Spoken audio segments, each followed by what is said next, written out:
क्या किसी विद्यार्थी पर एफआईआर हो जाए तो वो सरकारी नौकरी पाने का हकदार होगा या नहीं? आज का वीडियो इसी टॉपिक पर आधारित है। यह जो अंक है वह विद्यार्थी स्पेशल है और केवल स्टूडेंट्स के लिए है, और ऐसे स्टूडेंट्स के लिए जो कि इस समय अपने करियर के लिए दिन रात ताबड़तोड़ और बड़ी कड़ी मेहनत कर रहा है कि वो किसी तरह सरकारी नौकरी उसे मिल जाए।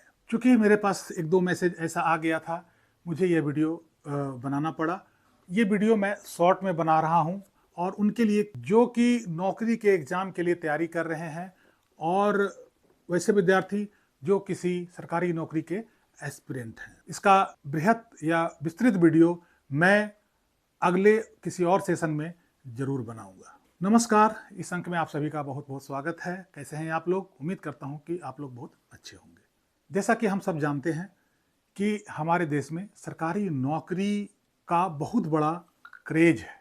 स्वाभाविक है, इस क्रेज का जो वजह है वो 3 कारणों से है। पहला कारण ये है कि अच्छी सैलरी मिलती है। दूसरा कारण यह है कि सरकारी नौकरी में जॉब सिक्योरिटी होती है, और तीसरा कारण यह है कि इसमें सामाजिक प्रतिष्ठा भी जुड़ा रहता है। इसके अलावा यदि ऐसे विद्यार्थी जिनको प्रशासनिक अधिकारी या कुछ ऐसे पब्लिक फील्ड में जिनका जॉब है, उनकी जो पावर है उसका एक अलग ही रुतबा होता है। तो इन कारणों से हमारे यहाँ गवर्नमेंट जॉब का बहुत ही ज़्यादा क्रेज है। आज के डेट में लाखों बच्चे इसमें दिन रात लगे हुए हैं कि सरकारी नौकरी मिल जाए, या चाहे वो छोटा हो या बड़ा हो। हर बच्चे अपने अपने स्तर के हिसाब से उस नौकरी की तैयारी में जुटे हुए हैं। अभी यह टॉपिक इसलिए भी जरूरी हो गया था कि अभी केरला हाई कोर्ट का एक जजमेंट सुप्रीम कोर्ट में चैलेंज हुआ है, और सुप्रीम कोर्ट ने केरला हाई कोर्ट के जजमेंट को बरकरार रखा है, जिसमें कहा गया कि यदि किसी व्यक्ति को किसी एफआईआर के तहत निलंबित किया गया है और वो कोर्ट से बाद में बरी हो जाता है तो उसे नौकरी दोबारा मिलना चाहिए। तो अभी जो रिसेंट जजमेंट सुप्रीम कोर्ट का आया है, जिसके कारण आज यह मुद्दा काफ़ी चर्चा में है। बहुत सारे बच्चे कंफ्यूज हो गए, क्योंकि बहुत सारे लोग टॉपिक में जो थंबनेल है उसमें अलग अलग ढंग से टाइटल दे करके कुछ कुछ छाप रहे हैं। तो बहुत सारे बच्चे जो है वो कंफ्यूज हो गए और मुझे मैसेज किया है। तो मैंने सोचा कि एक शॉर्ट वीडियो, छोटा वीडियो मैं स्पष्ट रूप से बना दूं, ताकि वो उनकी कन्फ्यूजन दूर हो जाए और वो निश्चिंत हो जाए। तो कुल मिला के बात यह है कि यदि किसी भी विद्यार्थी पे, किसी भी व्यक्ति पे एफआईआर हो जाता है तो उसकी नौकरी रहेगी या उससे नौकरी लेने का हक है या नहीं है। यदि नौकरी मिल गई तो वो रहेगी या नहीं रहेगी। तो सबसे पहले ये कि उसे नौकरी मिलने का हक है या नहीं। एफआईआर क्या होता है? एफआईआर केवल फर्स्ट इंफॉर्मेशन रिपोर्ट होता है। एफआईआर से आप किसी की चरित्र को नहीं नाप सकते हैं। कितने सारे जजमेंट में ऑनरेबल हाई कोर्ट्स और सुप्रीम कोर्ट्स ने कहा है कि किसी भी व्यक्ति का चरित्र आरोपों और एफआईआर के आधार पर तय नहीं किया जा सकता है। अभी का जो जजमेंट ऑनरेबल सुप्रीम कोर्ट का आया है उसमें भी यही दर्शाता है कि यदि आपके खिलाफ एफआईआर है तो उससे आपकी नौकरी पे विशेष प्रभाव नहीं पड़ेगा, और यदि आप कोर्ट से बरी हो गए तो आपको नौकरी दोबारा लेने का हक है और आपको दोबारा नौकरी मिलेगी। इस केस में सरकार हार गई है। एक केस की मैं चर्चा करने जा रहा हूं जिसमें सुप्रीम कोर्ट ने ऐसे उम्मीदवारों के लिए एक दिशा निर्देश जारी किया था। केस का नाम है Avtar Singh versus union of India, जिसमें ऑनरेबल सुप्रीम कोर्ट ने कहा था कि किसी भी व्यक्ति पे यदि एफआईआर हो गया है या कोई आरोप है तो आप उसे नौकरी देने से वंचित नहीं कर सकते हैं, उसे रोक नहीं सकते हैं।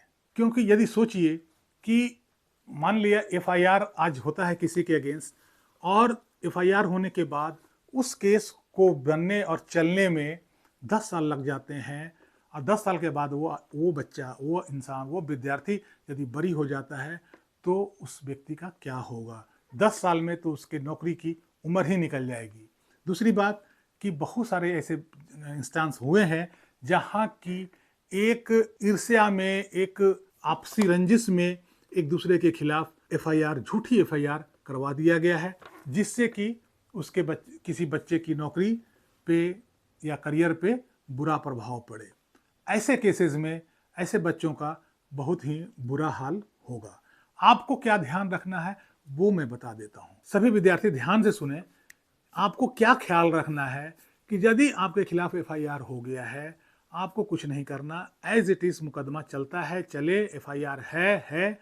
आपको इसके लिए चाहे इसका प्रभाव आपके नौकरी पे नहीं पड़ने वाला है या आपके मिलने वाले नौकरी पे नहीं पड़ने वाला है। यदि यह एफआईआर आगे मुकदमा बन के आगे चलता है तो उस मुकदमा में भी यदि आप बरी हो जाते हैं तो आपकी नौकरी एज इट इज बरकरार रहेगी। यदि इसमें आप मुकदमा हार जाते हैं और आपको सजा हो जाती है या आप अपराधी घोषित होते हैं, तभी आपकी नौकरी जाने का खतरा है। आपको ध्यान ये रखना है कि यदि आपके खिलाफ वो एफआईआर चल रहा है कोर्ट में, तो कोशिश करें कि वहां पे किसी तरह से हम बरी हो जाएं। लेकिन बरी होने का ये मतलब नहीं है कि आप दूसरी पार्टी से समझौता कर लें।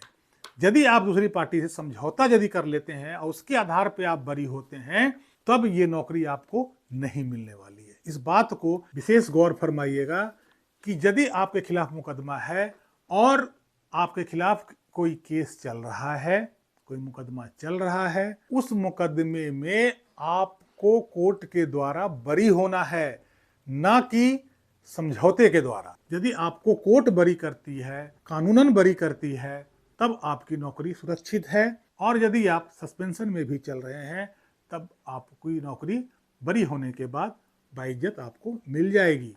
लेकिन यदि आपने एक गलती कर दी कि आपने मुकदमा को कॉम्प्रोमाइज करके समाप्त करा दिया, तो ऐसे केस में आपकी नौकरी नहीं मिलेगी। तो ध्यान दीजिएगा इन बातों को कि आपको कभी भी इस मामले में, ऐसे केसेस में जहां आपकी नौकरी की बात हो, समझौता नहीं करना है, आपको कोर्ट से बरी होना है।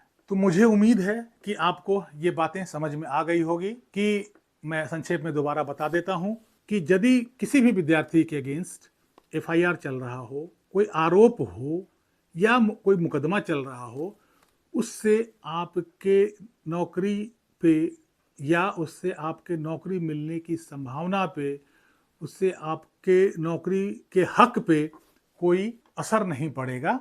वो एज इट इज यदि आप क्वालिफाई करते हैं तो आपको वो नौकरी मिलेगी। लेकिन उस मुकदमे में आपको दिखाना होगा कि हाँ, कोर्ट ने मुझे बाद में बाइज्जत बरी कर दिया है। यदि कोर्ट आपको बरी नहीं करती है, सजा देती है, तब आप आरोपी से अपराधी बन जाते हैं, और अपराधी बन गए तो आपकी नौकरी खतरे में हो जाएगी। दूसरी बात कि यदि आप कोर्ट में कॉम्प्रोमाइज कर लेते हैं, समझौता कर लेते हैं, तब भी आपकी नौकरी खतरे में हो जाएगी। तो कोर्ट में आपको जो आपके खिलाफ आरोप लगे हैं उसको निष्क्रिय करना होगा, उसे झूठा साबित करना होगा, और आपको कोर्ट से बरी होना होगा, ना कि समझौता करना होगा। समझौता भूल कर भी ना करें ऐसे केसेस में। तो कैसी लगी ये जानकारी कमेंट में जरूर बताइएगा। वीडियो को लाइक कीजिएगा, चैनल को सब्सक्राइब कर लीजिएगा। मिलते हैं अगले अंक में कुछ नए तथ्यों के साथ, कुछ नई जानकारी के साथ। तब तक के लिए जय हिंद, वंदे मातरम।